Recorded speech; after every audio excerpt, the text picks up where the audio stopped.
Good morning, how's it going?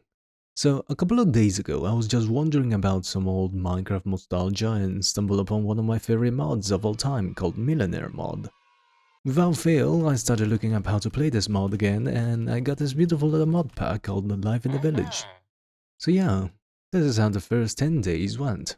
Day 0, I spawned on top of this mesa mountain cliff biome and I allowed myself a starting chest since I didn't want to spend too much time punching down trees with my bare hands. I started to climb down the cliff, breaking my ankles, and apparently I even had a third one that I never knew about. Okay, I only broke 2 ankles. Never mind, 3. Before getting distracted by a squid and then moving to the nearby forest. And also, listen to this thing. Can I throw them? I have a feeling if I'm gonna eat it, I'm just gonna... Oh. Cherry bombs are loud, man. These things are so loud. I was looking for a Norman civilization to play this mod with since they have so many different civilizations in this mod pack. But the Normans, man, they are the goats.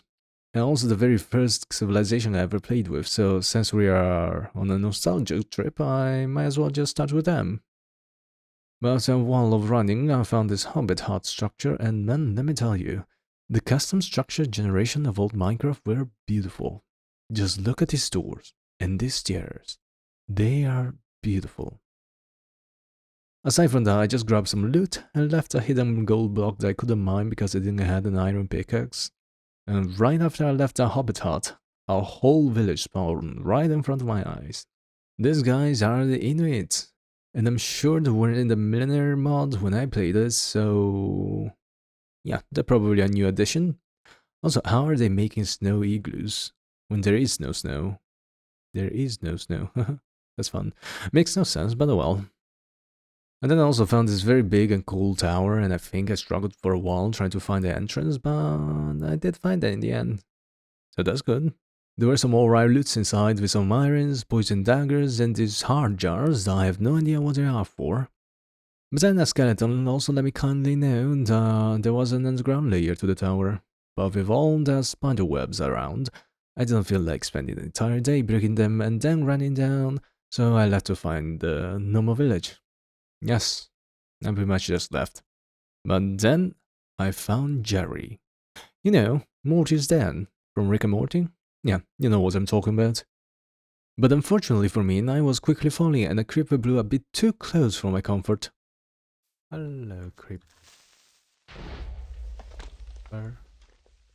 And a very big scary skeleton started chasing me too. Firefly? Yeah. Oh my god, oh my god. Jesus. Man, when did the mobs learn how to run?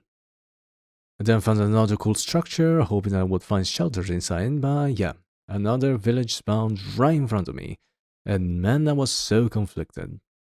On one side, I got what I wanted, which was a Norman village. On the other, it spawned right on top of a structure. And for those who don't know, Millenair villages will not build anything on blocks that are not naturally generated. So pretty much a quarter of the territory of this village will not be used where expansion becomes stronger, unless I destroy that building. And I had no intention of doing that. I'd have to spend days just to get the tools to demolish it. And so with a heartbreak, I had to leave to a nearby villager village. I am saying the word village too many times. Where I slept, and that was the end of day 1. Also, those guys were kind of weird. On day 1, I was still adamant on finding a nice Norman village, but before I even ventured far, I found these 2 guys. A hungry zombie and a skeleton with some sick dance moves. What are you doing? Ouch. Hey, that was mean. I also found this thing called nitron crystals, and I have no idea what they're used for. But I still got them, just in case, you know. Also, I found Rudolph. Rudolph the red-nosed reindeer. After running a while, I found this little shack, and Jesus, it was a horror show. Meat. Oh, horse meat. Damn. Oh, hello.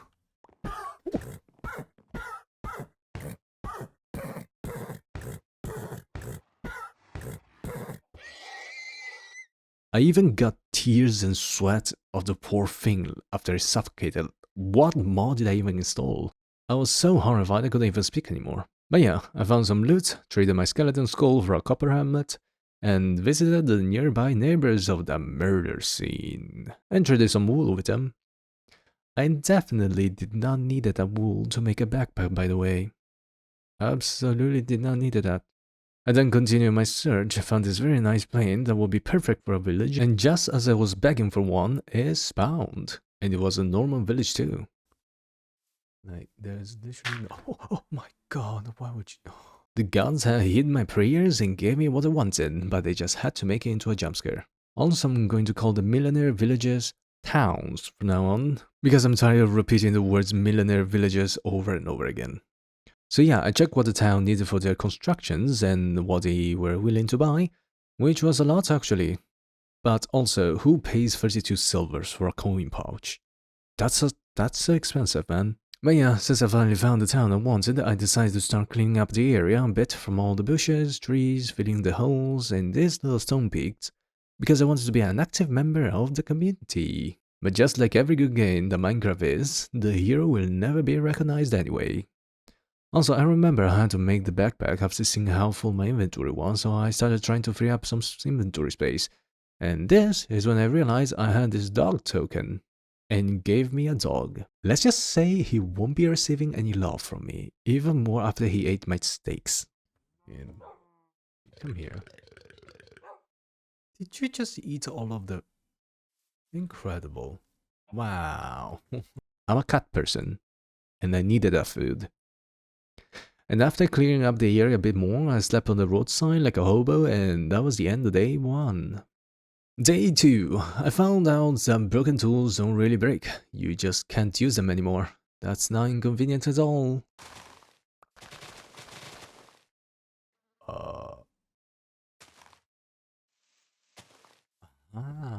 That's why. My axe is broken. And I continued my search for sheep, for the wool, for the backpack. But then I got distracted by this adorable little guy. Aren't you? Hey, stop, don't move, let me see you. Oh god, you're moving so fast. Look at that little guy.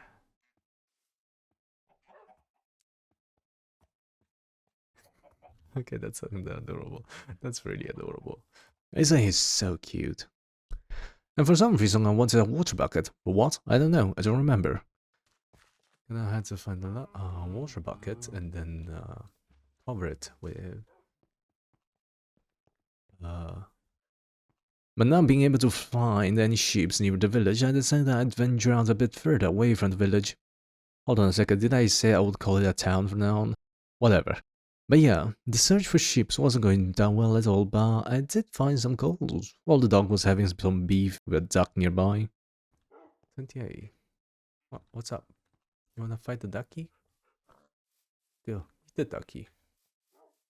I kept searching and searching, but after a while I gave up and started looking for recipes to make the wool myself. And that's when I found out I could actually make animal hide straps, which were the equivalent of strings, and I could use those straps to make the wool. How does that work? Stop making questions. But to make the straps I needed flint, and so I mined some gravel, used them to make the straps, made the wool, and finally made myself a backpack. And right after I finished this whole ordeal, there were the sheeps. Is that a sheep? I can't believe I've... Fine, it's fine, I'm not gonna ask questions. Man, they knew I was coming for them. They were hiding. But yeah, with that backpack I finally had some extra space in my inventory, mined some cobble on the way back home, almost falling down a ravine that prompted me to look what materials I needed for the hole filler, a mod I installed that will help me so much in filling holes, don't be dirty, before sleeping underneath one of the bridges of the town. Day 3, with the backpack now in hand, I started clearing the town a bit more, and that's pretty much what I had done the entire day. But during the day, the dog just kept whining for some reason. I couldn't understand why, until I finally realized that dogs in Minecraft now need food too.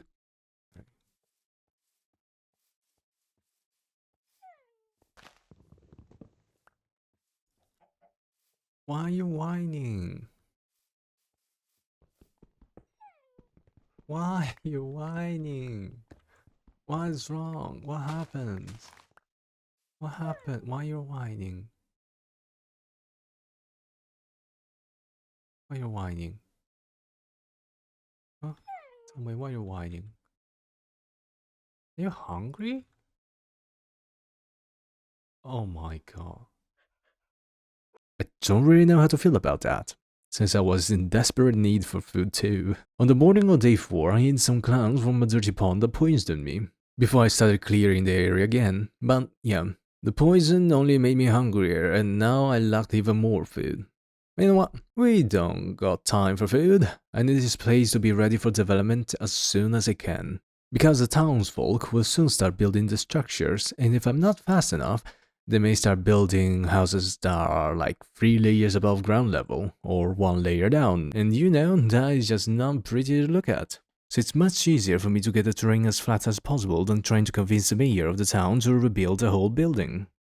Also, starvation led me to eat everything I could get my hands on, including olives that made me nauseous, and like, do they really do that? I can't believe I didn't know that. I mean, I've been living in Italy for my whole life, so isn't like olive one of our main things? How did I not know that? Oh well, anyway. By the end of the day, I managed to find some berries, seed pods, fruit, and other stuff, so I was finally able to have some hunger back. I even started eating those cherry bombs just so I could stray from starvation. That's how desperate I was. And those things scares me. On turn 5, I continued clearing the area, making the terrain a bit more smoother, filling up a couple of holes, before deciding that I was finally in a good position to start looking for clay to make those hole fillers, so I could fill up the many holes in and around the village. Alright, I'd say... Okay, those are the coordinates. I'd say we go and look for clay. That way we can fill out the holes much quicker, much easier. But instead of finding clay, I found this different tower, which still looks cool, and I hope it had some food. And there were some potatoes, but they were raw, so pretty useless for me. Aside from that, I got more loot, hard jars, and a single piece of bread that I ate immediately. I continued my search for clay, and I came across this area where mobs were floating. I mean, have you ever seen a horse levitate? That's some Houdini right here. What is that? What? Am I slow? Huh? What is happening? But yeah, night was approaching and I just decided to sleep in the open for the night. On day 6, I continued the search, ate some berries along the way, and found these 2 structures that I have aptly named the Twin Towers. No association intended. I approached them, struggled with finding the entrance, and got more loot from these towers. I even grabbed the books from the bookcases, because selling bookcases in this town was actually quite profitable. And after avoiding a TNT trap, finding some cooked chicken in the trap chest, I jumped down the tower like an idiot. But I didn't complain. There were more loots there, and yeah, that was good. Although my ego was a bit hurt. And after having looted the Twin Towers, no association intended, I ran towards a small little puddle, and there I finally found what I was looking for: clay. I dug as much as I needed, got some dirt, and that is also the material needed, and I started heading back home, where I crafted the hole fillers and started filling up all the water lakes and holes all around. And yeah, the dog is stupid. Doggy, no, no. Come here, come here. Come here. Come to me. Come on. Oh my god, you stupid little doggy. Jeez, don't do that to me, man. Almost give me a heart attack. Never do that ever again, understood?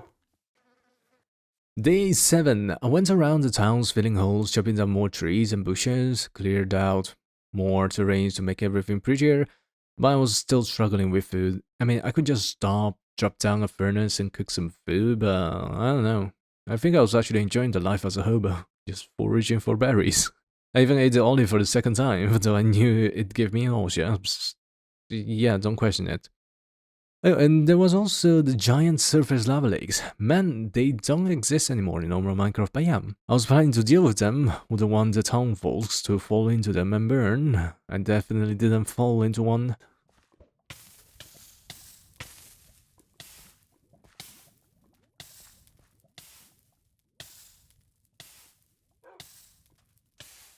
Ouch. But it was late, so I went to sleep. Day 8, first thing in the morning, I went to bury those lava lakes.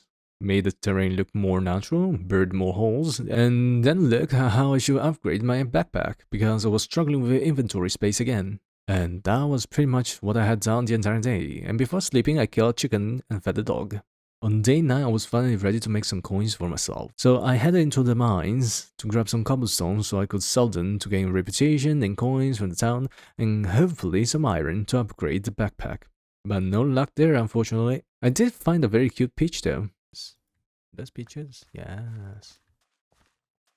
But after selling all the cobblestones, I realized it was going to take far too long, so I changed my plans and looked for the most profitable items to sell them, that will also give me the most amount of reputation. And as said in day 6, that item is the bookshelf. So I decided I will start exploring the land more and look for more bookshelves to pick, since I had seen quite a lot of them in those towers. Day 10. I went into some caves again since I still needed the iron to make the upgrade version of the backpack, and after grabbing some iron, I also, very luckily, got a diamond. That was so lucky, man, and this was my genuine reaction. Just, what the fuck? Did you really just give me a... oh my god. I did not expect to get a diamond for such a weak mob. Guy just died like 2 hits. But aside from that, I just started exploring the vast untamed land all around our town in search for books, sugar canes, and going inside every cave I found for more iron. And not long after, I found some sugar canes at the edge of a very big ominous lake and a small little isolated Norman farm, where I bought some food from them before heading towards the nearby shack, where I grabbed some more food and I slept for the night, in-game and in real life, because it was getting close to the 3 AM mark for me. And so that was my first 10 days of playing the mod pack live in a village. I don't even know what I have become. I feel like I'm still a hobo. I can't believe I spent 10 days and I'm still a hobo. I don't even have a house yet. I'm still sleeping in the open. But yeah, please drop a like and subscribe if you like it, because I am definitely gonna keep on playing this. Man, this is bringing back so many childhood memories. And let's see how many days we're gonna spend until we ourselves are gonna become kings.